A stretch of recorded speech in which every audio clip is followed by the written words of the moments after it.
You clicked because you saw that number. $5,000 and a padlock. Look at your own front door right now. That lock, that little sensor, that monthly bill you keep paying. A convicted burglar looked at survey after survey and told researchers exactly what stops him. It was almost never the expensive system. That is the part nobody selling you a subscription wants you to hear.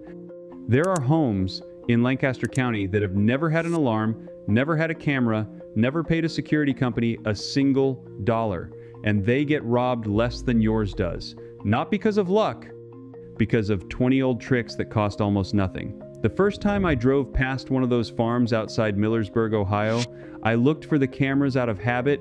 There were none.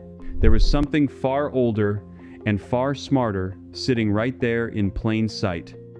By the end of this, you will understand a document from a 2013 university study of 422 real burglars and one final trick, buried in a farm bulletin that makes a $5,000 system look like a toy. And every bit of it works on the house you already own. You do not need to build anything new. You just need to see your home the way a thief sees it. So let me start with the thing that changed my whole way of thinking, because I was a skeptic. I spent almost 30 years believing that safety was something you bought. A better lock, a louder alarm, a camera on every corner. I paid those bills like they were medicine. Then I read the study, and I felt like a fool. In 2013, a criminologist named Joseph Coons at the University of North Carolina at Charlotte did something almost no one had done. Instead of guessing what scares a burglar, he asked them. His team sat down with 422 convicted burglars, real people who had broken into real homes, pulled at random from state prisons in North Carolina, Kentucky, and Ohio. Men and women who did this for a living, and they asked them, in plain language, what makes you walk away from a house? Now, here is the detail that ought to make you sit up. That study was paid for by the alarm industry itself. The very people who sell you the $5,000 system funded the research. So you would think the answer would be, buy our product. But when you actually read what the burglars said, the picture is very different, and much older, and much cheaper. The burglars said they looked for three things before they ever touched a house. Were there people close by? Was there an easy way to escape? And were there signs that getting in would be slow, loud, or seen? That is it. Not the brand of your lock, not the price of your camera.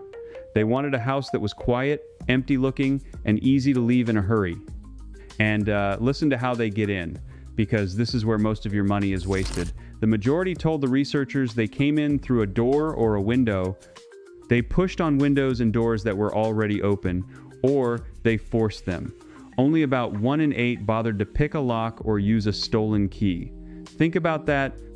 You are spending a fortune protecting yourself against the one method they almost never use, and doing nothing about the doors and windows they use every single time. Here is the number that stays with me. Roughly 83% said they would try to find out if an alarm was even there before going in. And around 60% said if they found a sign of one, they would just leave and pick a different house. They did not defeat the alarm. They did not cut a wire like in the movies. They simply went next door to the easier target. Half of them said the moment they realized a home was defended, they quit on the spot. Do you understand what that means? It means the burglar is not looking for a fight. He is looking for a gift. He wants the house that gives him no resistance and no attention. And the whole multi-thousand-dollar industry is built on selling you the most expensive possible way to send a signal that a $15 trick sends just as well. And there is one more number from that study I cannot let go of, because it tells you who these people really are. When the researchers asked why they broke into homes, about half of them, 51%, said it was to feed a drug habit, and another 37% said it was for money that mostly went to the same place. These are not master criminals planning a heist for weeks. In fact, only about 12% said they planned the job in advance at all. 41% said it was a spur-of-the-moment decision. Somebody walked down your street, saw a house that looked easy, and made a choice in a matter of seconds. That changes everything about how you defend yourself. You are not trying to stop a genius. You are trying to make the man who is walking by right now tonight glance at your house and decide in those few seconds that it is not worth it, that the yard is too loud, that something is awake, that getting to the window looks slow and painful. You are not building a fortress, you are winning a 5-second argument in a stranger's head. The Amish figured this out generations ago, without a single study, because they never had the electricity to build the expensive version in the first place. They had to make the house itself do the work. And that is where these old tricks come from. Not from a store, from necessity. From a time when if your home was not safe, no company and no wire was coming to save you. You saved yourself with what grew in the yard and walked in the barn. But knowing what deters a thief is only half of it. Because the next question is the one that kept me up at night. If it is not the gadget, then what exactly is the signal that says stay away from this house? Therefore, we have to talk about what a defended home actually sounds like and feels like to a man standing in your yard at 2 in the morning. And the answer starts under his feet. Walk up to almost any old farmhouse and you will notice something before you notice anything else. You hear yourself arriving. The Amish did not pave a silent, smooth path to the front door. They laid gravel. Coarse, loose, ankle-deep gravel that announces every footstep like a drum roll. This sounds too simple to matter. I thought so too. But go back to what those 422 burglars said they feared most. Being heard, being seen, losing the ability to escape unnoticed. A gravel approach attacks all three at once. A man cannot cross it quietly, he cannot run across it fast without stumbling. And in the still of the night, that crunch carries straight through a single-pane window to whoever is sleeping inside. There is a reason. Estate owners and old farmers have used loose stone for centuries. It is the oldest motion sensor on Earth, and it never loses power, never sends a false alarm about a raccoon, and never charges you a monthly fee. Armies once spread loose stone and dry twigs around their camps for the exact same reason, so that no enemy could creep up in the dark without the ground itself betraying him. The Amish did not read that in a military manual. They just understood, the way farmers always have, that a quiet approach is an invitation and a loud one is a warning. Your driveway can be that warning. Your paths can be that warning. And it works every hour of every night, in the rain, in the snow, in a blackout, without you doing a single thing. You can buy a load of the right coarse gravel for a few dollars a bag and lay a wide, loose band along the paths to your doors and beneath your ground floor windows this weekend. The key is that it must be deep and loose, not packed down. Loose stone talks. Packed stone is silent. Now pair that sound with the one thing every single one of those studies agreed on. A dog inside the house. Not a trained attack dog. Not a guard dog that costs thousands. Just a dog that barks. Burglars listed dogs inside the home over and over as a reason to skip a house entirely, because a barking dog does two of the things they fear at the same time. It makes noise, and it tells them somebody or something is awake and paying attention. The Amish farm has always had a dog, and it has always had that dog loose in the yard or by the door, not for the bite, but for the bark. The bark is the alarm. The bark is free. And the bark works whether the power grid is up or down, whether the internet is connected or not, whether you have paid your bill or not. And while we are standing at that door, let me hand you the cheapest trick of all, because it goes right back to what the burglars confessed. Remember, most of them do not pick locks. They push. They force the door or the window because it is faster and quieter than fooling with a lock. So the weak point is almost never your lock itself. It is the little metal plate the bolt slides into, held to the frame by two short screws, barely 3/4 of an inch long, biting into soft trim wood. One good shove splits that trim and the door flies open, lock and all. The Amish carpenter would look at that and shake his head, because the fix costs less than a cup of coffee. You take out those two short screws and you drive in 3-inch screws instead, long enough to reach past the flimsy trim and bite deep into the solid framing timber of the house. Now the door is anchored to the bones of the building. A man can throw his whole weight against it and it will not give. I did this to every exterior door I own in one afternoon with a screwdriver and a $2 box of screws.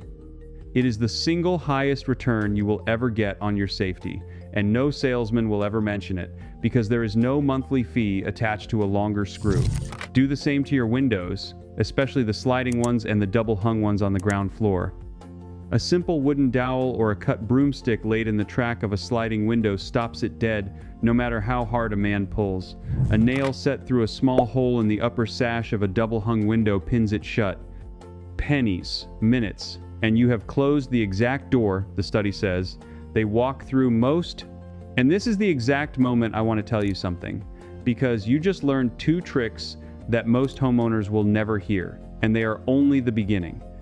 Everything I am walking you through here is drawn from a much larger collection I put together called the Complete Amish Home System, a room-by-room archive of these old methods, from heating and cooling to the pantry, the pest control, and the off-grid security tricks the Amish never wrote down for outsiders.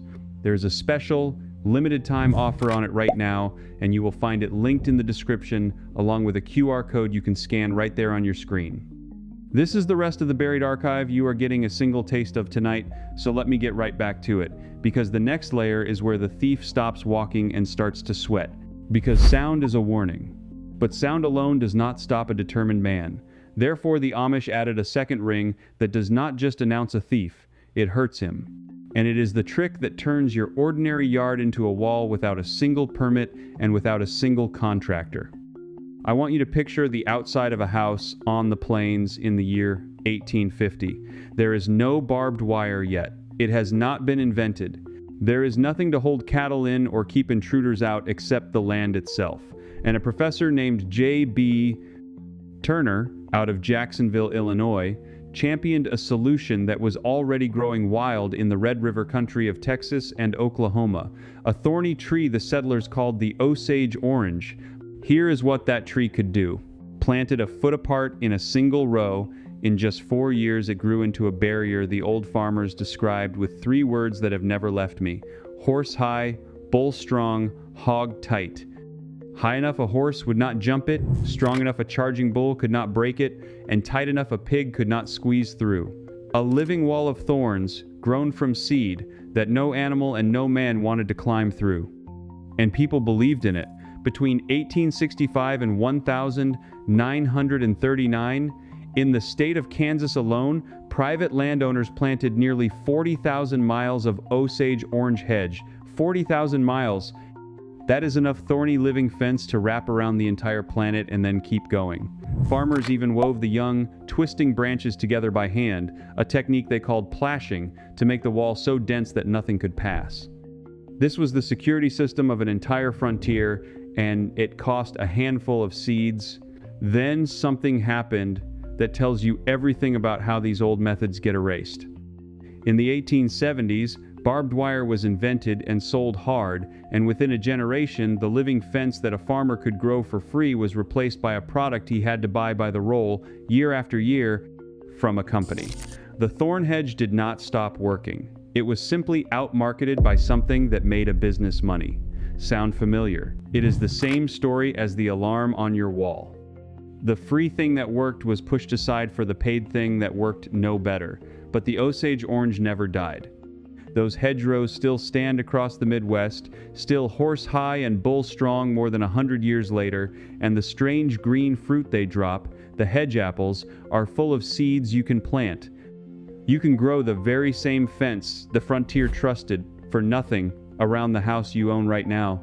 Now, if you already own a house and you are thinking this only applies to people building from scratch, stay with me, because this next part is specifically for you. You do not need 40,000 miles. You do not need a farm. You need to think like that burglar again. Remember, he comes in through a window or a door, almost always on the ground floor, and he wants it quiet and quick, so you put the thorns exactly where he needs to stand. This is a principle that police departments today teach under the name crime prevention through environmental design, and it says the same thing the Amish knew by instinct. A thief cannot break a window he cannot comfortably reach. So beneath every ground floor window, you plant something with teeth. A dense, thorny shrub, a climbing rose bush, a barberry, a hawthorn, a holly, a pyracantha loaded with spines. You do not plant it for beauty, you plant it as a wall of needles at the one spot a man must put his body to get inside. He walks up to your window in the dark, and to reach the glass, he has to press himself into a bush full of thorns that grab his clothes, tear his skin, and make him rustle and thrash exactly when he needs to be silent. Everything he fears, all at once: noise, pain, delay. The risk of leaving his blood and his torn jacket behind. And no monthly fee, ever. The bush grows for free while you sleep. You can put these plants in the ground this weekend around the house you already own with a shovel and nothing else. No permit, no contractor, no inspector, just you and a thorn bush at every window a man might climb through. Let me tell you what this looked like the first time I really saw it. I was walking a lane near Intercourse in Lancaster County with an older Amish gentleman who had agreed to show me around, and I noticed that every window on the lower floor of his home had a bristling green shrub tucked right under it, roses on one side, a low, mean-looking hedge of something spined on the other. I asked him if his wife just liked roses. He gave me a little smile and said the roses were for her, but they were planted where they were for him. He had put the sharpest things his land would grow at exactly the height and the reach a man would need to work a window open. He never called it security, he called it common sense. And it had been common sense in his family for 4 generations, passed down without a single wire or receiver in the whole arrangement. Choose plants that keep their teeth all year and grow dense. Barberry stays low and vicious and turns a beautiful red. Firethorn, the pyracantha, will climb a wall and cover it in inch-long spikes. Holly grows into a wall of leather and needles. Climbing roses and blackberry canes will knit themselves into a tangle nothing wants to cross. Plant them close, feed them, and in 2 or 3 seasons you have a barrier that a $5,000 system cannot match, because the system waits for the crime and this stops the man before he starts. And here is the quiet genius of it. A camera only records the crime, a thorn bush prevents it. The camera gives you a video of the man who already got in.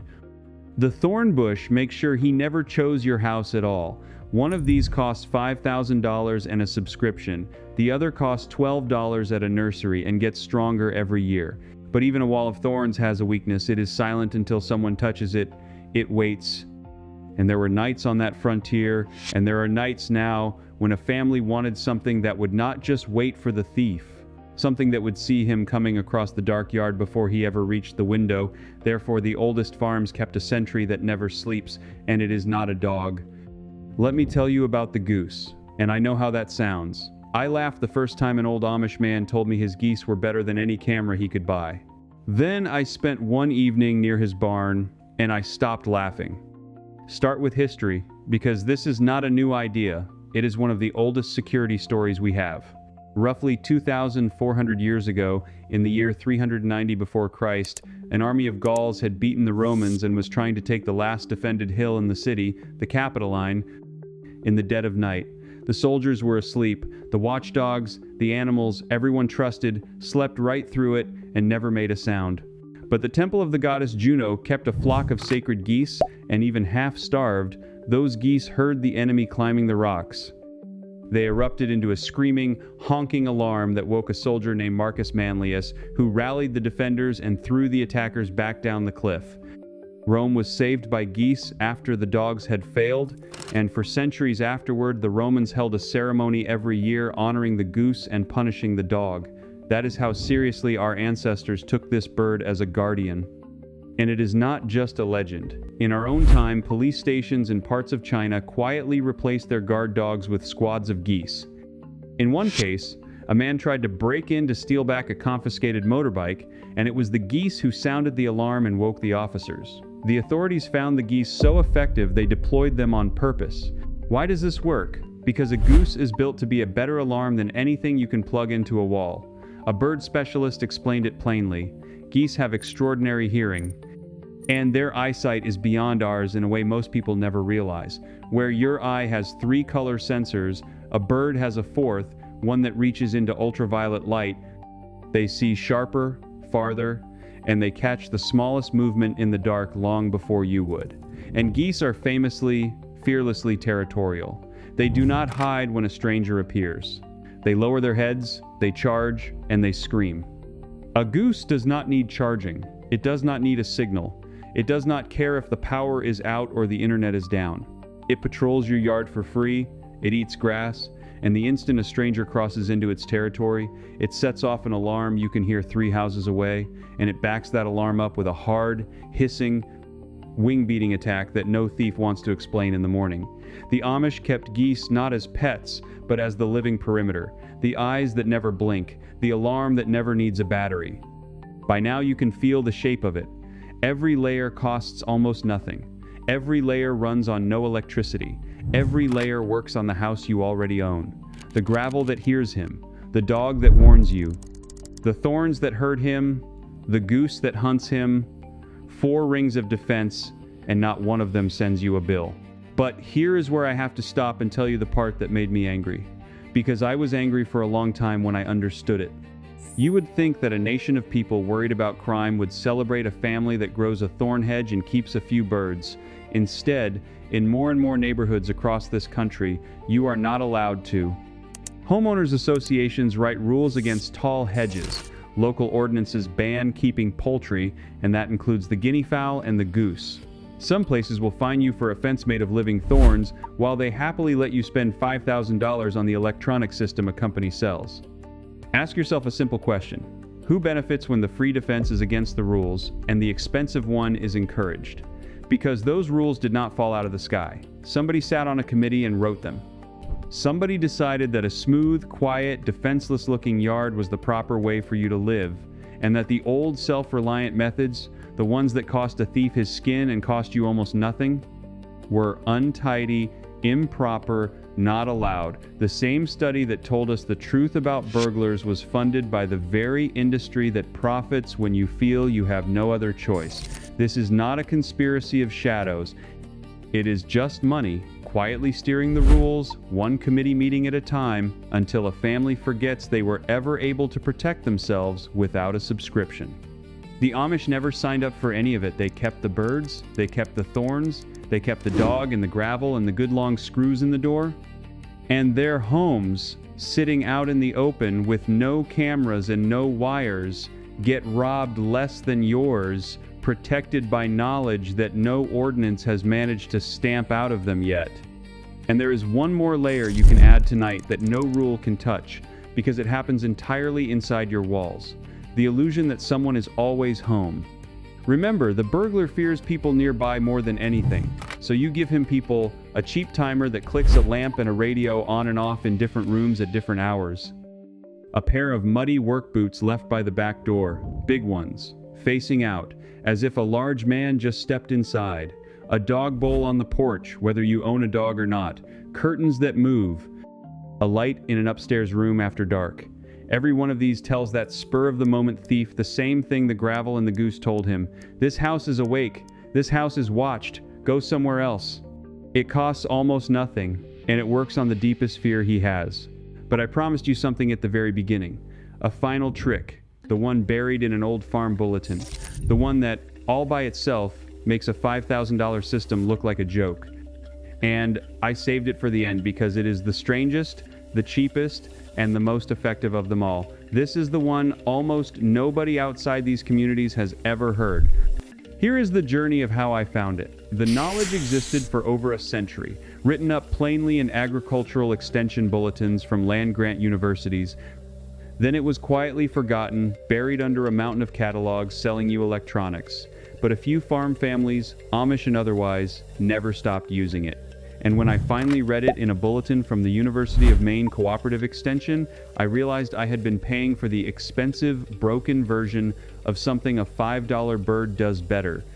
The trick is the guinea fowl, a strange, plain, gray-speckled bird that looks like nothing at all, with a little bald head and a body like a feathered football.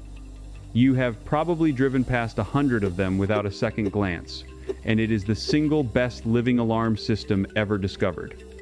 Farmers who keep them will tell you the same thing every time, that nothing gets onto their property without the guineas announcing it first. Not a fox, not a stray dog, not a stranger, not a car they have never heard before.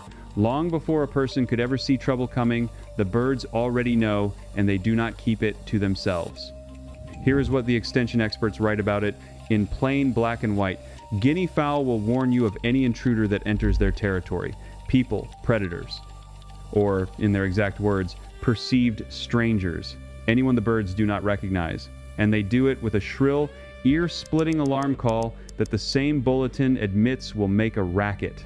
That is not a bug. That is the entire point. Think about what that actually is. It is a motion sensor with a brain. A camera does not know the difference between your grandson and a burglar. An expensive alarm goes off for a blowing leaf, and then you ignore it. But a flock of guinea fowl knows exactly who belongs on your land and who does not. They ignore your family, they ignore your neighbor they see every day, and the second an unfamiliar man sets foot on the property, day or night, they explode into a screaming alarm that no thief can silence, cannot unplug, cannot cut the wire on, and cannot pay off. Go back one last time to those 422 burglars and what they told the researcher they feared: being heard, being seen, losing their quiet escape. A guinea fowl attacks all three the instant he steps out of his truck, before he is anywhere near your window, before the thorns, before the gravel. It is the earliest possible warning, and it is the loudest, and it costs about the price of a fast food meal per bird. They forage for their own food, they eat the ticks and the bugs out of your yard as a bonus, and they will out-hear, out-see, and out-shout any $5,000 system on the market every night, for years, for free. And here is the piece that makes the guinea fowl almost unfair as a defense. It never gives you the false alarm that makes you stop trusting your system. Anyone who has owned an electronic alarm knows the problem.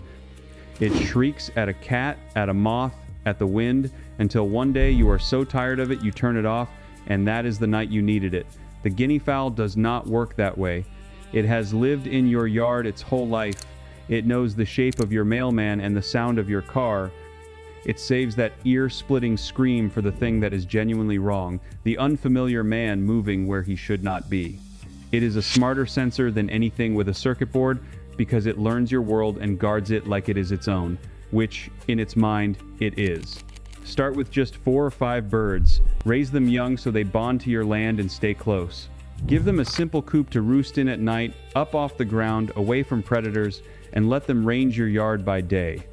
They will patrol your fence lines, eat the ticks that carry disease and the beetles that eat your garden, and stand as a screaming wall of eyes and ears between your family and anyone who does not belong. For the price of a single month of a security subscription, you can keep a flock of them for years. That is the secret they never wanted sitting in a farm bulletin where you might find it.